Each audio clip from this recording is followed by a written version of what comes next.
Salut à toi. Alors aujourd'hui, j'aimerais te parler d'amélioration des petits pas, d'amélioration constante mais durable. En effet, je vois énormément de personnes tous les jours qui disent voilà, demain je vais écrire, je vais commencer à écrire un livre, j'aimerais tellement publier un livre quelque part, j'aimerais tellement créer ma propre entreprise, ma propre société et je n'ai pas encore fait. J'aimerais tellement avoir peut-être une formation vidéo ou bien simplement économiser pour m'acheter une maison. Demain, je vais commencer à faire du sport. Demain, je vais m'inscrire à la salle de gym pas très loin de chez moi.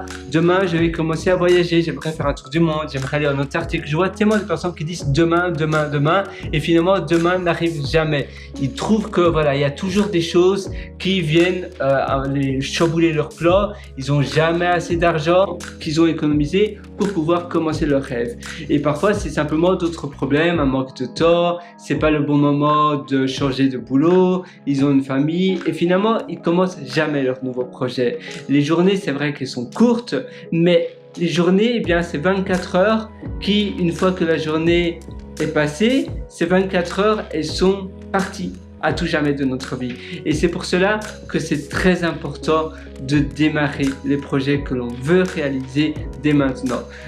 Hier encore, j'entendais quelqu'un, un ami de mon espace de coworking qui me disait voilà, ça fait depuis 3 ans que je voulais faire un volontariat au Kenya. Et en effet, le Kenya, ça doit être un pays fantastique pour faire du volontariat avec les éléphants, faire un safari. Et cette personne-là me disait finalement, je n'ai toujours pas fait. Et je lui ai dit mais comment ça se fait? Eh bien voilà, il y a toujours le boulot, il y a d'autres choses qui viennent s'incruster dans ton quotidien et c'est un peu comme des bâtons dans les roues et ça t'empêche de faire ce que toi tu veux vraiment faire. Et je parlais aussi des finances, on dit toujours voilà, qu'est-ce que c'est ton fucking money? Ton fucking money, c'est une expression anglo-saxonne qui veut dire voilà, une fois que tu as assez d'argent pour dire, on va dire fuck you, assez d'argent pour vivre ta vie, rêver ta vie de tes rêves et finalement t'envoler par tes propres ailes. Et la plupart disent oh voilà, il me faut 5000 € par mois et ça c'est ma fucking money et après je pourrai réaliser tout ce que je veux réaliser. Et finalement c'est jamais assez. Il y a toujours, voilà, on paye toujours plus d'impôts, on a toujours d'autres finances et parfois malheureusement ça s'appelle le lifestyle inflation. Lifestyle inflation, souvent qu'on gagne plus, on dépense plus. Et donc au plus on gagne, au plus on va dépenser de l'argent. Et alors c'est jamais assez parce que on gagne peut-être 3000 €, mais on va dépenser peut-être 2000 déjà dans plein d'autres dépenses et on a seulement 1000 € d'économie. Et c'est jamais assez. Finalement, le lifestyle inflation, ça veut dire que très souvent, au plus on gagne, au plus on a tendance à dépenser parce qu'on se dit, ben voilà, j'ai assez d'argent, je mérite maintenant de dépenser, mais alors on peut jamais finalement avoir notre fucking money et peut-être faire une mini retraite. Le concept de mini-retraite qui a été, je pense, du moins popularisé par Tim Ferriss dans son livre La semaine de 4 heures, avoir une mini-retraite par exemple de 6 mois tous les 2 ans, c'est un principe très chouette. D'ailleurs moi-même j'ai fait une 6 mois sabbatique, 6 mois sans solde. Tu sais, tu peux rester employé, tu restes dans ta société, tu es toujours employé par la société, mais tu ne dois plus travailler. Ma société continue à me payer un peu parce que je devais toujours vérifier des choses, mais en gros, je ne travaillais plus pendant 6 mois et je pouvais voyager, même si tu reçois 300 € par mois pour simplement pas grand-chose. Tu as une économie, tu as économisé peut-être pendant 2 ans, pendant 3 ans. Parfois c'est légal, parfois c'est le pays. Moi c'était la société qui proposait cela après 2 ans d'ancienneté, ce qui est génial. Après c'était 3 ans. Et donc quand tu as la chance de pouvoir faire cela, eh bien tu peux voyager un peu partout dans le monde et aussi finalement apprendre davantage d'autres connaissances. Pour ma part, j'ai créé plein d'autres projets open source de programmation et j'ai appris plein de nouvelles connaissances en programmation que je ne connaissais même pas parce que je suis développeur informatique. Et ça m'a permis aussi de faire cela tout en voyageant partout dans le monde. C'était une expérience incroyable et j'étais aussi à Lanzarote pendant 3 semaines. J'ai acheté des fruits et des légumes. Je me souvenais c'est un chouette souvenir. Je prenais le bus coûtait pas très cher. Donc à Lanzarote, j'allais à la grande ville, à la capitale. D'ailleurs j'ai oublié le nom, comment ça s'appelait, mais c'était chouette et je prenais souvent le bus, et j'allais me baigner aussi de temps en temps, j'écoutais pas mal de podcasts, j'apprenais l'espagnol, c'était assez chouette. Et peut-être que toi, justement, ton fucking money c'est ça, ou peut-être ton rêve c'est ça. Mais alors, tu dois directement le faire, te dire voilà, il n'y a pas finalement de bon moment où à certains moments tu as assez d'argent, tu dois te lancer. Peut-être que ce sera un peu serré, mais sinon tu le feras jamais. Et mieux vaut le faire maintenant, tu sais jamais ce qui peut t'arriver dans 3 semaines, dans un an, dans un mois. Peut-être que tu seras encore plus occupé. Tu te dis souvent, mais non, mais après ça ira mieux. On pense cela, on voudrait, mais c'est pas nécessairement le cas et c'est finalement rarement le cas. Donc il faut foncer maintenant, tout de suite, dans les réalisations que toi tu veux faire, dans les choses que tu veux enfin accomplir dans ta vie. Parce qu'en effet, la vie elle avance très vite et très souvent on se dit, mais après, j'aurai plus de temps. Après, ça ira mieux. Un peu comme pour le travail. Tu te dis, mais oui, mais si vous me laissez 3 jours, eh bien, ça sera fait, ça c'est sûr. Et finalement, tu te rends compte que ça prend toujours plus de temps que prévu. Et même après 3 jours, tu es liquidé, tu n'as pas beaucoup dormi, tu as des cernes en dessous des yeux et tu n'as même pas encore terminé le projet que tu devais rendre. Donc non, il faut simplement se dire, ben voilà, j'ai pas su faire. De toute façon, c'est pas la fin du monde. Il n'y a personne qui va mourir si c'est pas réalisé. Simplement, c'est embêtant pour mon travail, pour ma société, mais je n'y peux rien. Parfois, il y a des contraintes et finalement, on a tous 24 heures dans une journée. Et finalement, j'ai été employé peut-être pour travailler de 9h à 17h ou 18h. Si c'est pas terminé, même si je travaille tous les jours jusqu'à 21h et que ce n'est pas terminé, eh bien, voilà, qu'est-ce qu'on peut faire? Et c'est vrai que parfois, moi aussi, pour ma part, j'ai travaillé aussi très souvent, encore maintenant, très souvent, je travaille parfois à partir de 7h du matin jusqu'à 22h, 23h. Mais à un moment donné, tu adores ton travail, mais il y a des limites. Et il faut connaître ces limites. Il faut connaître aussi que le temps est limité et il faut savoir qu'est-ce qui te fait plaisir et donc prioriser d'abord les choses qui te font plaisir pour avoir de l'énergie positive en toi, pour bien te sentir, pour être positif, pour être finalement le contraire de négatif ou pessimiste. Justement, la vie, elle est belle, elle mérite d'être dévorée à pleines dents et c'est pour cela que tu dois vraiment identifier toutes les choses qui sont importantes pour toi, les choses qui sont réellement, qui te rendent réellement heureuse. Les choses qui te rendent heureuse, ça veut dire, par exemple, si tu adores le jardinage, moi j'adore par exemple les randonnées et souvent je vais randonner en Nouvelle-Zélande, je vais souvent en Nouvelle-Zélande pour faire pas mal de randonnées, j'aimerais très bientôt, j'aimerais aller en Nouvelle-Calédonie pour faire d'autres randonnées, je suis sûr que ça va être fantastique et c'est important que tu mettes en priorité les projets qui te sont vraiment chers. Même si parfois, d'accord, il faut faire des sacrifices ailleurs, mais qu'est-ce qui est le top numéro 1, la priorité numéro 1 dans ta vie? Et une fois que tu identifies ta priorité numéro 1 dans ta vie, ainsi tu peux mieux déléguer le reste. Tu te dis, de toute façon, voilà, je vais pas faire cela. Je voulais aussi faire ce projet-là, mais je le fais pas. Mais ça va, I'm fine. Je suis bien avec cela parce que c'était pas ma priorité numéro 1. Et si ce n'est pas ta priorité numéro 1, alors ça va. Mais rien qu'en ayant un système de priorité, tu te dis, voilà. D'accord, moi ma priorité numéro 1 c'est aller peut-être faire un volontariat au Kenya, comme l'exemple que je te disais.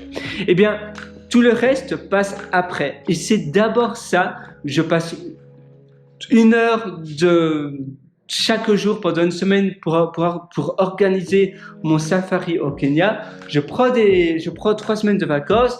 Même si j'ai d'autres choses à faire, même s'il y a d'autres choses importantes, je me suis dit que ça c'était ma priorité numéro 1, tout le reste passe après. Et en ayant un système de priorisation, ça va te permettre de pouvoir donner davantage d'importance à tes projets qui te sont chers. Et vu que tu t'es donné comme priorité, voilà, ça c'est priorité numéro 1, ainsi tu sais qu'est-ce qui est important et qu'est-ce qui est moins important. Et après, une fois que tu as fait ton volontariat au Kenya, par exemple, une expérience formidable que tu auras fait, eh bien, tu vas premièrement ressortir de ce voyage, eh bien, amélioré, avec plein d'énergie, rebooster avec peut-être plein d'informations, peut-être que tu auras d'autres idées, peut-être que tu seras aussi mieux quoi faire de ta vie si tu es un peu perdu, peut-être que tu te dis mais voilà, j'ai fait une rencontre, j'ai rencontré cette personne-là et maintenant